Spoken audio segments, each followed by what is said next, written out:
ከዓለማችን ግርግርና ሁካታ ርቃ በሂማሊያ ግዙፍ የተራራ ሰንሰለቶች እቅፍ ውስጥ የተደበቀች ከደመናዎች በላይ የምትገኝ አንዲት ምድር የራሷ የሆነ የጊዜ ቀመር ያላት ለዘመናት ከዓለም እይታ ተሰውራ አይኖረች ወደ ወንዞቿ ድንጋይ መወርወር በሕግ የሚያስቀጣባት አሳ ለጥናትና ምርምር ካልሆነ ማደን የሚከለከልባት የወንድ ብልት ለአምልኮ የሚቀርብባት የነጎድጓዷ ዘንዶ ምድር ወይም በዘመናዊ ካርታ የምናውቃት ቡታን።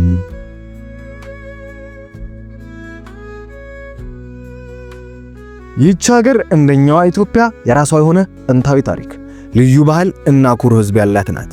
ነገር ግን የቡታን ታሪክ ከምንም በላይ አስገራሚና ምስጢራዊ ነው። ስኬትን የምትለካው በገንዘብ ሳይሆን በሕዝቦቿ ደስታ ነው። ዛፍን መቁረጥ ከባድ ወንጀል ወደ ሆነባት፣ አካባቢ መጠበቅ በሕገ መንግሥት ወደ ተደነገገባት ብቸኛዋ የዓለማችን ሀገር ዛሬ በቡታን ከለየለት የቡዲዝም እምነት ፍቅር አንስቶ ቤቶችን ከክፉ መንፈስ ይጠብቃሉ ተብለው እስከሚታመኑት አስገራሚ ስዕሎች ብዙ እንቃኛለን። በሰማይ ላይ የተሰቀሉ የሚመስሉትን ቤተ መቅደሶች እንጎበኛለን። የሀገሪቱን ብሔራዊ እንስሳ ፍየል የሚመስል ጭንቅላትና የላም የሚመስል አካል ያለውን ታኪን የተባለውን ፍጡር እናስተዋውቃችኋለን። ይህ የቡታን ጉዞ ነው፣ ወደ ተረት እና እውነት ወደ ተአምሩበት ወደ ነጎድጓዳማ ዘንዶ ምድር። የቡታን ታሪክ እንደ ተራሮቿ ሁሉ ረጅምና ገደላማ ነው። ለዘመናት በተለያዩ የጦር አበጋዞች የምትመራ የተበታተረች ምድር ነበረች። ነገር ግን በ17ኛው ክፍለ ዘመን ሻብሩግ ናምዋንግ ናሚያል የተባሉ አንድ የቲቤት መነኩሴ ወደዚች ምድር በመምጣት ሀገሪቱን አንድ ያደረጉ። ሻብሩንግ የቡታንን ማንነት ቀረጹ። የአስተዳደር እና የሃይማኖት ማዕከል ሆኖ የሚያገለግሉ ድዞንግ የተባሉ ግዙፍ ምሽጎችን በመላው ሀገሪቱ አስገነቡ። እነዚህ ምሽጎች ዛሬም ድረስ የቡታንን የሥነ ሕንፃ ጥበብና የታሪኳ ሕያው ምስክር ናቸው። ልክ እንደኛዎቹ የጎንደር እና አልነጃሺ ሰው ሰራሽ ቅርሶች ድዞንግ የቡታን የነፍስ ወከፍ ታሪክ ይዘዋል። የቡታን ሕዝብ ድሩክባ ይባላል። ትርጉሙም የዘንዶ ሕዝብ ማለት ነው። ማንነታቸው ከባህላቸው ጋር የተሳሰረ ነው። ወንዶቹ ጎ የተባለውን እስከ ጉልበታቸው የሚደርስ ቀሚስ መሰል ልብስ ሲለብሱ፣ ሴቶች ደግሞ ኪራ የተባለውን ረጅም በሰውነት ላይ የሚንጠለጠል ልብስ ይለብሳሉ። ይህ በሕግ ጭምር እንዲለበስ የሚደረግ የማንነታቸው መገለጫ የሆነ ውብ ባህል ነው። በሀገራቸው ያላቸው ኩራት ከልብሳቸው ይጀምራል። ቡታን በንጉስ የምትመራ ሀገር ናት። ነገር ግን ንጉሳቸው ስልጣን ላይ ለመቆየት ብቻ የሚጓጉ አይደሉም። በ2008 የዚያን ጊዜ ንጉስ ጂግሚ ሲንጌ ዋንቹንግ በገዛ ፈቃዳቸው ስልጣናቸውን ለህዝብ በማስረከብ ሀገሪቱን ወደ ዲሞክራሲያዊ አገዛዝ አሸጋገሩ። ይህ በዓለም ታሪክ ታይቶ የማይታወቅ እርምጃ ነበር። ምክንያቱም ለንጉሱ ከስልጣን በላይ የህዝባቸው ደስታ ይቀድማል። ዓለም ስኬትን የምትለካው በሀብት ክምችት፣ በጠቅላላ የሀገር ውስጥ ምርት ወይም ጂዲፒ ነው። ብዙ ፋብሪካ፣ ብዙ ህንፃ፣ ብዙ ገንዘብ። ነገር ግን ቡታን የተለየ መንገድን ትከተላለች። የሀገር ስኬት የሚለካው በገንዘብ ሳይሆን በህዝቡ ደስታ ነው ትላለች። ይህ ፍልስፍና አጠቃላይ ብሔራዊ ደስታ ወይም ግሮስ ናሽናል ሃፒነስ ይባላል።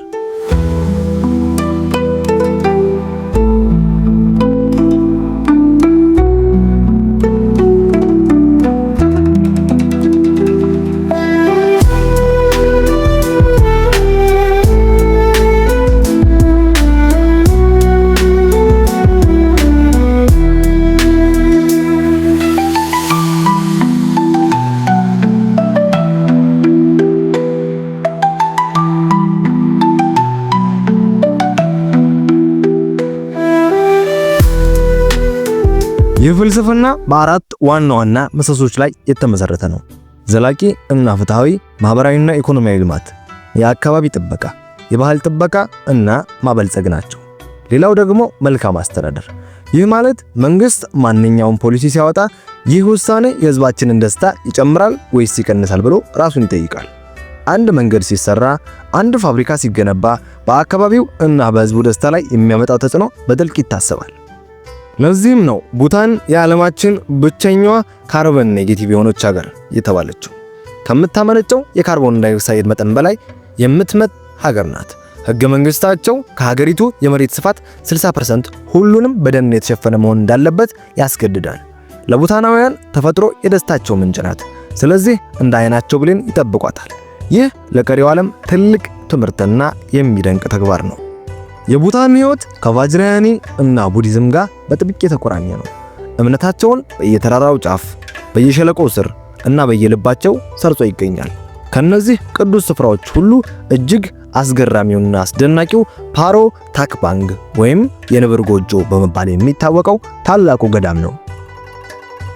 አፈታሪክ እንደሚናገረው በ8ኛው ክፍለ ዘመን ቡዲዝምን ወደ ቡታን ያስተዋወቁት ታላቁ መምህር ጉሩ ሪፖንቼ በሚበር ነብር ላይ ተቀምጠው ወደዚህ ገደል መጥተዋል ተብሎ ይታመናል።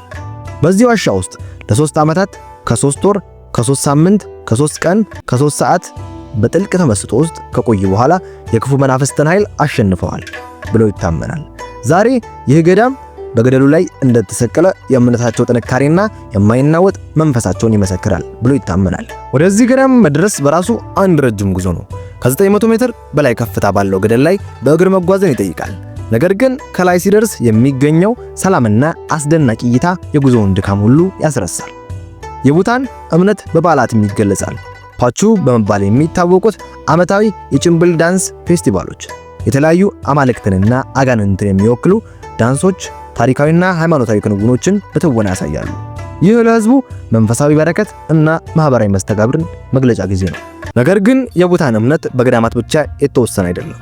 በተራሮች ውስጥ ሚጎይ ወይም ዮቲ በመባል የሚታወቅ ሰው የሚመስል ግዙፍ ጸጉራም ፍጥረት እንደሚኖር ብዙዎች ያምናሉ።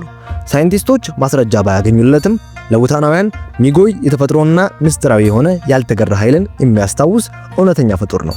ይህ እምነት ተፈጥሮን በአክብሮትና በፍርሃት እንዲመለከቱ ያደርጋቸዋል። አሁን ወደ ቡታን እጅግ እንግዳና ለባዕድ ሰው ግራ ወደሚያጋባው ባህል ደረሰ። በብዙ የቡታን ቤቶች፣ ሱቆች እና ሬስቶራንቶች ግድግዳ ላይ ግዙፍ በቀለማት ያሸበረቁ የወንድ ብልት ስዕሎችን መመልከት የተለመደ ነው። ይህ ለመጀመሪያ ጊዜ ለሚያየው ሰው አስደንጋጭ ሊሆን ይችላል። ነገር ግን ከጀርባው ጥልቅ የሆነ ታሪካዊና መንፈሳዊ ትርጉም አለው። ታሪኩ የሚጀምረው በ15ኛው ክፍለ ዘመን ከነበረው ድሩክ ኩንሊ ከተባሉ አንድ እንግዳ መነኩሴ ነበር። ድሩክ ኩንሊ የእብዱ ቅዱስ ወይም the divine madman በመባል ይታወቃሉ። ባህሪያቸው ከየትኛውም መነኩሴ የተለየ ነበር። ይጠጡ ነበር፣ ከሴት ጋር ይገናኙ ነበር፣ በማህበረሰቡ የተለያዩ የተለመዱ ህግጋቶችን ሁሉ ይጥሱ ነበር። ነገር ግን ይህ ሁሉ የሰዎችን ግብዝነት ለማጋለጥና ወደ እውነተኛው የቡዲዝም ነገር ለማምጣት የሚጠቀሙበት ዘዴ ነበር።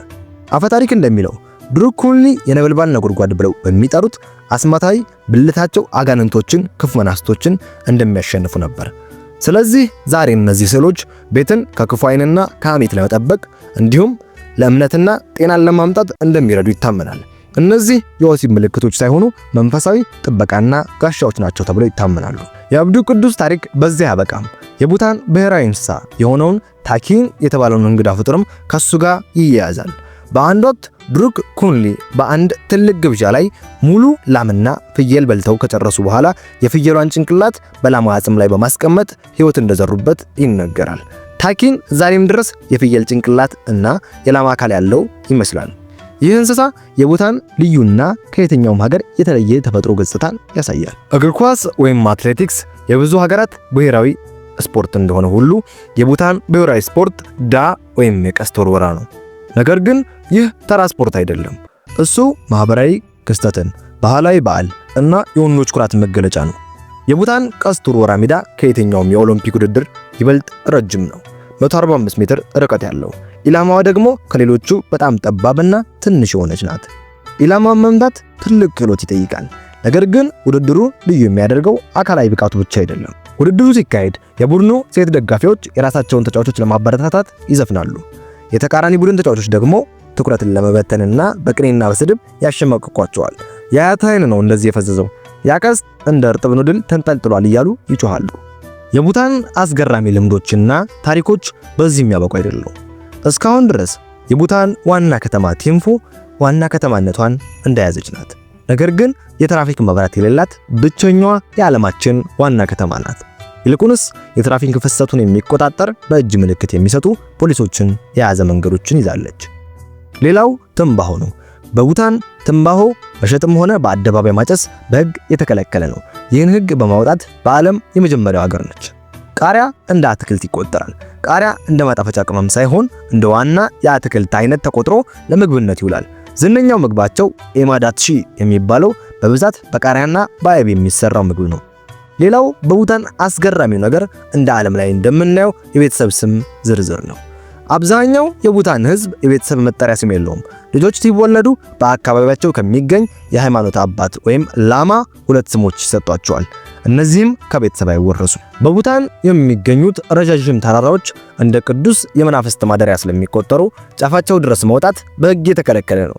በዚህም ምክንያት የዓለማችን ረጅሙ ያልተወጣ ተራራ ካንጋራ ፔንሱም በቡታን ይገኛል። ሌላው አስገራሚ ባህል ደግሞ በቡታን አንድ ወንድ ከአንድ በላይ ሚስት ማግባት ብቻ ሳይሆን አንዲት ሴት ከአንድ በላይ ወንድም ማግባት ትችላለች። ይህም በሕግ የተደነገገና የተፈቀደ ነው። ሌላው ቴሌቪዥንና ኢንተርኔት ነው። ቴሌቪዥንና ኢንተርኔት ወደ ሀገሪቱ የገቡት እንደ አውሮፓውያን አቆጣጠር በ1999 ነው። እስከዚያ ድረስ ቡታን ሆን ብላ ባህሏን ከውጭ ተጽዕኖ ለመጠበቅ ሲባል ይህን አግዳ ነበር። የቡታን ብሔራዊ ልብሶች እንደ ቀላል አይታዩ። እንደኛ ሀገር ለልደት፣ ለሰርግ ወይም ለሐዘን አይለበሱ። ዜጎች ወደ መንግስት መስሪያ ቤቶች፣ ትምህርት ቤቶች እና ሌሎች ይፋዊ ቦታዎች ሲሄዱ ብሔራዊ ልብሳቸውን እንዲለብሱ ሕግ ያስገድዳል። ሌላው የሚያስገርመው ነገር ደግሞ የልደት ቀን አይከበርም። በዓለም ላይ እንደምናየው በልደት ቀን ምክንያት ብዙ ነገሮች ይደረጋሉ። ብዙ ድግሶች፣ ብዙ ጨዋታ፣ ብዙ ባህላዊ ጭፈራዎች ይኖራሉ። ነገር ግን የባህላዊው የቡታን አኗኗር የተለየ ነው። የግለሰብ የልደት ቀኖች ትኩረት አይሰጣቸውም። ይልቁንስ ሁሉም ሰው በአዲስ ዓመት መግቢያ ላይ 1 ዓመት እንደጨመረ ይቆጠራል። ቡታን ለዓለም የምታስተምረው ትልቅ ትምህርት አለ። እድገት ማለት ሁልጊዜ ወደ ላይ የተደረደሩ የኮንክሪት ህንፃዎች ወይም የባንክ ሂሳብ ውስጥ የተከማቸ ገንዘብ ብቻ አለመሆኑን ታሳየናለች። እውነተኛ እድገት ማለት በተፈጥሮ ተስማምቶ መኖር፣ ባህልን ጠብቆ መጓዝ እና ከሁሉም በላይ ደስተኛ ሆኖ መኖር መቻል ነው። የቡታን ሚስጥሮች ዛሬም ድረስ አልተገኙም ይሆናል። ምናልባትም ትልቁ ሚስጥሯ በዚህ ግርግር በበዛበት ዓለም ውስጥ እንዴት ያን የመሰለ ሰላምና እርጋታ ጠበቃ መኖር እንደቻለች ነው። በእርግጥም ቡታንን የመሰለች ድንቅና አስገራሚ ሀገር ትቶ መሄድ ከባድ ነው። ዛሬ ያየነው ትንሹ ታሪኳን ብቻ ነው። የነገዱ ወዳማ ዘንዶ ምድር ለዘመናት እንደጠበቀችው አሁንም በኩራቷና በልዩነቷ በሂማሊያ ሰማይ ስር ትኖራለች። የዛሬው ታሪካችን በዚያ በቃ። ስለምትመለከቱን ከልብ እናመሰግናለን። ሰብስክራይብ በማድረግ ቤተሰብ ይሁኑ።